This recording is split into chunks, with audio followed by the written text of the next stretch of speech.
Olá pessoal, sejam bem-vindos ao curso de Psiquiatria Clínica da Residência Médica do Cândido Ferreira. Eu sou o Renan e o tema da aula de hoje é transtorno de estresse pós-traumático. Não se esqueça que na plataforma do curso há textos e listas de questões, tudo para te ajudar com a matéria. Vamos lá então? Digamos que você presenciou esse acontecimento.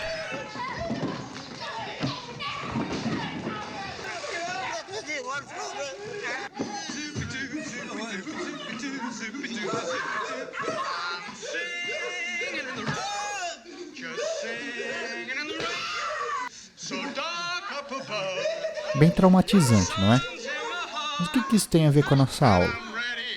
Primeira coisa que eu quero que vocês anotem. Os transtornos relacionados ao trauma são determinados pela relação temporal do trauma e dos sintomas. Mas como assim, Renan? Se os sintomas aparecerem do trauma até o terceiro dia, você denomina reação ao estresse agudo. Agora, se esses sintomas permanecerem do terceiro dia até um mês, transtorno do estresse agudo. E se permanecerem mais de um mês, transtorno do estresse pós-traumático. Pegou essa? Então vamos pensar juntos. A gente quer entender o transtorno de estresse pós-traumático, certo? Se é um transtorno que surge pós-trauma, então vamos começar com uma pergunta. O que é um trauma? Depois a gente pode caminhar para, se é um transtorno, quais os sintomas desse transtorno? Muito bem. Para responder essas duas perguntas, a gente vai usar os critérios do DSM-5, beleza? O critério A, ele determina o que é um trauma. Já o critério B, C, D e E determinam os sintomas. E a gente pode dividir em 4 grupos. O critério B reúne os sintomas de reexperimentação. Critério C, evitação ou esquiva. Critério D, as alterações negativas cognitivas e de humor. E o critério E, a hiperexcitabilidade. Mas calma lá, vamos em partes então. Critério A, o que é um trauma? Exposição a episódio concreto ou ameaça de morte, lesão grave ou violência sexual em uma ou mais das seguintes formas. Vivenciar diretamente o evento traumático, testemunhar pessoalmente o evento traumático ocorrido com outras pessoas, ou saber que o evento traumático ocorreu com um familiar ou amigo próximo. Nos casos de episódio concreto ou ameaça de morte envolvendo um familiar ou amigo, é preciso que o evento tenha sido violento ou acidental. Ou você pode ser exposto de forma repetida ou extrema a detalhes aversivos do evento traumático. Por exemplo, socorristas que recolhem restos de corpos humanos ou policiais que repetidamente são expostos a detalhes de abuso infantil. Veja que o critério A4 ele não se aplica à exposição por meio de mídia eletrônica, televisão, filmes ou fotografia, a menos que tal exposição seja relacionada ao trabalho. Mas Renan, estou pensando aqui comigo e eu conheço diversas pessoas que preenchem esse critério. Realmente, mais de 50% das pessoas já passaram por um evento traumático. Mas evidentemente a maioria não apresenta reações patológicas a tais estressores. Apenas 15 a 25% terão sintomas e menos ainda desenvolverão TEPT. Os eventos traumáticos mais comuns no Brasil são assalto, sequestro, tortura, assassinato, diagnóstico de doença com risco de morte, morte súbita de pessoa próxima, acidentes e violência, principalmente violência sexual. Beleza? Sabemos então o que é um trauma. Vamos falar então dos grupos de sintomas. O critério B, como já dito, ele reúne os sintomas de reexperimentação ou revivescência do trauma. Ele é definido como a presença de um ou mais dos seguintes sintomas intrusivos associados ao evento traumático, começando depois de sua ocorrência. Lembranças intrusivas angustiantes, recorrentes e involuntárias do evento traumático, sonhos angustiantes decorrentes nos quais o conteúdo ou o sentimento do sonho estão relacionados ao evento traumático, reações dissociativas, por exemplo, flashbacks, nas quais o indivíduo sente ou age como se o evento traumático estivesse ocorrendo novamente. Essas reações elas podem ocorrer em um contínuo, com a expressão mais extrema na forma de uma perda completa da percepção do ambiente ao redor. Completam a lista: sofrimento psicológico intenso ou prolongado ante a exposição a sinais internos ou externos que simbolizem ou se assemelhem a algum aspecto do evento traumático. Ou reações fisiológicas intensas a sinais internos ou externos que simbolizem ou se assemelhem a algum aspecto do evento traumático. Por exemplo, assistir um filme, ver uma cena na televisão, coisas desse tipo. O critério C, ele reúne os sintomas de evitação ou esquiva. Ele é definido pela evitação persistente de estímulos associados ao evento traumático, começando após a ocorrência do evento, conforme evidenciado por um ou ambos dos seguintes aspectos: evitação ou esforços para evitar recordações, pensamentos ou sentimentos angustiantes acerca de ou associado de perto ao evento traumático, evitação ou esforços para evitar lembranças externas, pessoas, lugares, conversas, atividades, pode ser objetos, situações, que despertem recordações, pensamentos ou sentimentos angustiantes acerca de ou associado de perto ao evento traumático. O critério D reúne as alterações negativas, ou seja, de perdas, nas esferas cognitivas e de humor. É definido pelas alterações negativas em cognições e no humor associadas ao evento traumático, começando ou piorando depois da ocorrência de tal evento, conforme evidenciado por 2 ou mais dos seguintes aspectos: incapacidade de recordar algum aspecto importante do evento traumático, geralmente devido à amnésia dissociativa e não a outros fatores, como traumatismo craniano, uso de álcool ou outra droga. Crenças ou expectativas negativas persistentes e exageradas a respeito de si mesmo, dos outros e do mundo. Por exemplo, eu sou mau, eu não devo confiar em ninguém, o mundo é perigoso, todo o meu sistema nervoso está arruinado para sempre, essas coisas. Cognições distorcidas persistentes a respeito da causa ou das consequências do evento traumático, que levam o indivíduo a culpar a si mesmo ou os outros. Estado emocional negativo persistente. O paciente mantém sentimentos de medo, pavor, raiva, culpa ou vergonha. Interesse ou participação bastante diminuída em atividades significativas. Sentimentos de distanciamento e alienação em relação aos outros. Incapacidade persistente de sentir emoções positivas. Capacidade de vivenciar sentimentos de felicidade, satisfação ou amor. Beleza? Anotado isso, critério E, que reúne os sintomas de hiperexcitabilidade.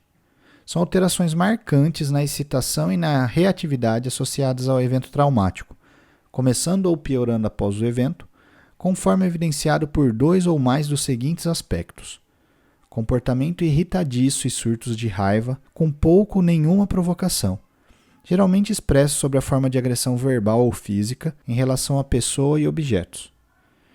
Um comportamento imprudente ou autodestrutivo, presença de hipervigilância, resposta de sobressalto exagerada, problemas de concentração e problemas de perturbação do sono, por exemplo, dificuldade para iniciar ou manter o sono ou um sono agitado. Depois que você entendeu o que é um trauma e os sintomas do transtorno de estresse pós-traumático, o critério F ele determina a temporalidade dos sintomas. Como a gente já viu, para o TEPT, são sintomas que duram mais de um mês. O critério G diz que a doença deve gerar sofrimento clinicamente significativo e prejuízo social, profissional ou em outras áreas importantes da vida do indivíduo. E o critério H, ele exclui outras causas, ou seja, a perturbação não se deve aos efeitos fisiológicos de uma substância ou a outra condição médica. Gostaria também de destacar alguns especificadores. Quadros com sintomas dissociativos, caracterizados pela presença de despersonalização ou de desrealização. Lembre-se, despersonalização, experiências persistentes ou recorrentes de sentir-se separado e como se fosse um observador externo dos processos mentais ou do corpo. Por exemplo, uma sensação de estar em um sonho, uma sensação de irrealidade de si mesmo ou do corpo, ou como se estivesse em câmera lenta. E desrealização são experiências persistentes ou recorrentes de irrealidade do ambiente ao redor. Por exemplo, o mundo ao redor do indivíduo é sentido como irreal, onírico, distante ou distorcido. Para você usar esse subtipo, os sintomas dissociativos não podem ser atribuíveis aos efeitos fisiológicos de uma substância ou a outra condição médica. Sacou? Por que eu estou falando isso? Porque foi observado que quadros desse tipo são mais graves e apresentam maior chance de serem refratários ao tratamento e também há maior risco de suicídio. Outro especificador do TEPT é o TEPT com expressão tardia, no qual os sintomas surgem um tempo após o trauma, não necessariamente logo após o trauma. No DSM-5, ele determina tal subtipo quando os critérios diagnósticos não são preenchidos até pelo menos 6 meses depois do evento. Epidemiologia. A prevalência ao longo da vida, em estudos americanos, é de 10% em mulheres e 4% em homens. Mas saiba que tende a variar muito esses números, conforme a cultura, condições sociodemográficas da população, entre outros fatores. As taxas de incidência são maiores em populações de baixa renda, pessoas mais jovens, mulheres, em algumas profissões como militares, policiais, bombeiros e socorristas. Como já dito, mais de 50% das pessoas passam por um trauma ao longo da vida, mas nem todos vão desenvolver sintomas. Em um estudo holandês, evidenciou-se que após abuso sexual, homens apresentam 65% de chance de apresentar o transtorno e mulheres 46%. Após uma agressão física ou assalto, homens 2%, mulheres 22%. E após acidentes, homens 6% e mulheres 9%. E aí, qual o curso e o prognóstico dessa doença? Foi observado que dos pacientes sem tratamento, 30% apresentam recuperação, 40% mantêm sintomas leves, 20% sintomas moderados e 10% pioram ou mantêm os sintomas graves. Entre os fatores de bom prognóstico, encontramos início rápido dos sintomas, episódios curtos com menos de 6 meses, bom funcionamento pré-mórbido, forte suporte social e sem outros transtornos psiquiátricos. Vamos agora falar de tratamento. Qual que é o objetivo do tratamento, Renan? Remissão completa. Podemos identificar um tripé aqui. Tratamento somático, baseado em medicações, psicoeducação e psicoterapia. Se um desses pés não estiverem firmes, com certeza o banquinho cai. Então fiquem atentos a isso. Gostaria de destacar essa tabela, que retoma os principais protocolos de tratamento das últimas décadas. Veja que em alguns protocolos nem mesmo encontramos as medicações como primeira linha. Quando a psicofarmacologia é citada, os inibidores seletivos da recaptação de serotonina são preferidos. Podemos encontrar também a opção de duais, como a venlafaxina. Já numa segunda linha, achamos a mirtazapina e a feneuzina, um inibidor da MAO. Olanzapina e risperidona são citados como adjuvantes. Mas vou fazer um resumo aqui para você. O artigo ele diz que o uso de inibidores seletivos devem ser preferidos pela segurança e efetividade comprovada. Duais, tricíclicos e MAO são também outras opções. Entre as medicações com menos solidez de efetividade, mas que na prática parece ter bons resultados, é a mirtazapina. Quando a gente pensa em adjuvantes, eu quero dar destaque à prazosina, na dose de 1 a 15 mg, e a clonidina. Esses medicamentos são indicados em casos de insônia e pesadelos persistentes. A pregabalina e a gabapentina são indicados quando sintomas ansiosos estão associados no quadro. Lamotrigina parece melhorar os sintomas de reexperimentação. O uso de antipsicótico está indicado para potencialização antidepressiva, sintomas psicóticos associados ou quadro psicótico comórbido. Estudos mais consistentes indicam o uso de risperidona e olanzapina. Beleza? E benzodiazepínico, Renan? Tá aí, não evidenciado eficácia alguma com essas medicações. Muito bem, está anotado tudo aqui. E aí, quanto tempo que eu aguardo para uma resposta? Normalmente de 2 a 3 semanas. Muitas vezes é necessário aguardar 12 semanas para melhora em casos graves. Veja que é indicado o tratamento por 1 ano no mínimo. Agora, antes de terminar, eu quero abrir um parênteses sobre quadro de reação aguda. O que fazer nessas situações? Primeiro ponto, o que não fazer? Usar benzodiazepínico. Já foi comprovado que há mais chance do paciente desenvolver TEPT se usar benzodiazepínicos nesses momentos.